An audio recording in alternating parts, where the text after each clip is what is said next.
Hello everyone. I hope you all are well in your mind and health. Welcome back to English class.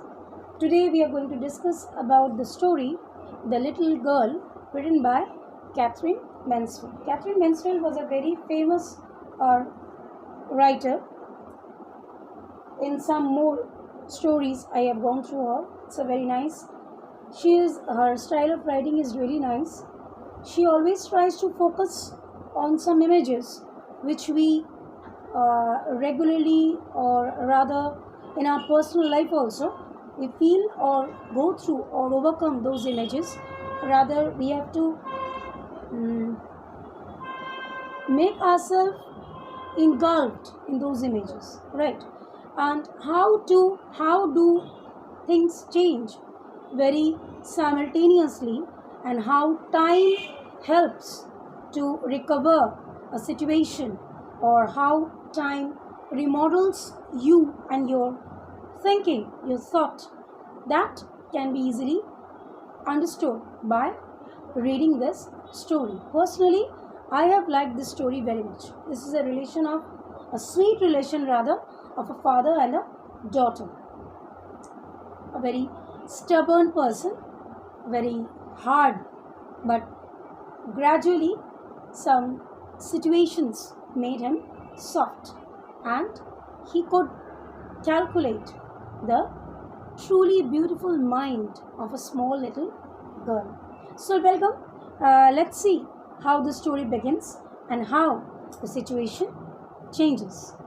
To the little girl, he was a figure to be feared and avoided.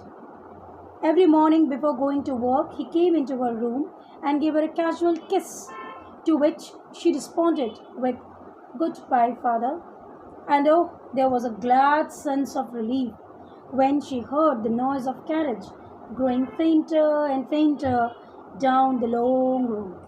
So you see how much in traumatized condition the baby or the little girl used to live, that she used to feel relieved when she heard the sound of the carriage gadi, okay, in which we can assume that her father used to go out in office in a carriage.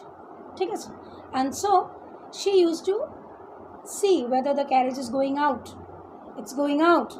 It's going away, away, away, away, and long way. Now she's relieved. She's relaxed. Oh, I'm free now. Her feeling was like that. In the evening, when he came home, she stood near the staircase, heard his loud voice in the hall. "Bring my tea into the drawing room. Hasn't the paper come yet? Mother, go and see if my paper's out there, and bring me my slippers." He used to give orders like, "I'm the boss of the family." This is the little girl's visualization. Okay, so I'm the boss of the family. I have come home. Now you all have to bow your head down and stand in front of me. I'll give orders and you will just do the work as soon as I give the orders. Sazia, the name of the little girl, mother would call to her. "If you are a good girl, you can come down and take off father's boots." Now this is an emotional blackmail. We all, when we are kids or when we are small, we always have a mentality, okay, we should do something good. So our mother will tell me, or our father will tell us, "Oh, you are such a nice daughter. Oh, you are such a nice boy." So these are some emotional, very touchy words which we always expect from our guardians. Even when we grow up, then also we feel the same. Though our expressions changes, but the matter remains the same. So Kezia was being emotionally blackmailed by her mother, that you listen, if you are a good girl, just come downstairs, open your father's boot. Style of throwing was different than that of father. It is not dominating, it is not an order, it is molded up with sweetness. You know? Slowly the girl would slip down the stairs, more slowly still across the hall, and push open the drawing room door. push, opening the door. By that time, he had his spectacles on and looked at her over them like this. Spectacles over the spectacles. Okay. But this is a very stubborn look, When you look to a baby like that, your eyes grows big and the baby becomes, oh Baba, Baba rege ache. This feeling comes inside the mind of the baby or the little boy or girl, whoever. That was terrifying to the little girl. Just now I told you. Well, Kezia, hurry up and pull off these boots and take them outside. Have you been a good girl today? I don't know, Father. She was so terrified that she starts fumbling. And she could not utter a single word with confidence. All her confidence, her strength, style of speaking, everything goes out when the terrifying look of her father when her father throws his terrifying look on the little girl. You don't know?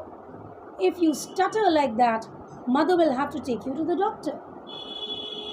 She never stuttered with other people. You see, when a baby girl, at the end of the day, just put yourself in the place of the baby girl and you feel how you would feel when at the end of the day your father comes home without a smile on his face. We all are belonging from a family. And this age we all have crossed. You people have already crossed. Now you are in class 9. So that means you have already crossed class 1 and 2. Think about those days. At the end of the day, your father is coming back home. What my Baba Bari esheche, Papa, you will run and give a hug. And if your father says, oh, get apart from me. Go and sit over there. Don't you dare to come close to me. I've come out from the outside. So please, stay away. How would you feel? কিরকম লাগবে? Of course, খারাপ লাগবে. খারাপ লাগাটা স্বাভাবিক, তাই না? So the same thing happens with this girl. She always wants to have a sweet feeling towards her father. Or we can say that she expects her father come close to her. Hello, Kezia. How was your day, my dear? Okay. Be a good girl. Let me change. Then we will sit and play. So these are the expectations, or these are the feelings which a little girl or a little boy has or have from their parents at the end of the day when they come back from the office. Because the whole day the child is not getting their parents or father. So she is longing to get close to her father, but unfortunately her father was not like that. She never stuttered with other people, had quite given it up, but only when father, because then she was trying so hard to say the words properly. But her perfection, always trying to be perfect in front of her father, she got stuttered up. What's the matter? What are you looking so wretched about? Mother, I wish you taught this child not to appear on the brink of suicide. Here, Kezia, carry my teacup back to the table carefully. Carry my teacup back to the table carefully. Means I had the tea. This is the cup. This is the saucer. You take it. Keep it over there. You could have told this more politely, with some sweetness. Beta, take this. Come on, let me see how perfectly you can do this work. Take this cup and keep it on the table. Very good. Such a nice girl. So these are some motivating words which all the parents, all the guardians should use, so that this is nothing. These 2 or 3 words, they counts nothing, but they counts a lot for a baby, for a child, because they are soft, they are so tender, They are, this age is, when in a raw cotton or in a ball of cotton, if you throw a very small stone also, it splits up. So these little children, they are just like the ball of cotton. Even if you throw a very small tender stroke over there, they will split up. So it is our duty to maintain their tenderness. It is our duty to maintain their softness. But this person, he was not like that. So let's stop over here. I hope you all will understand. We'll continue the second part of the chapter in our next class. Okay? Thank you.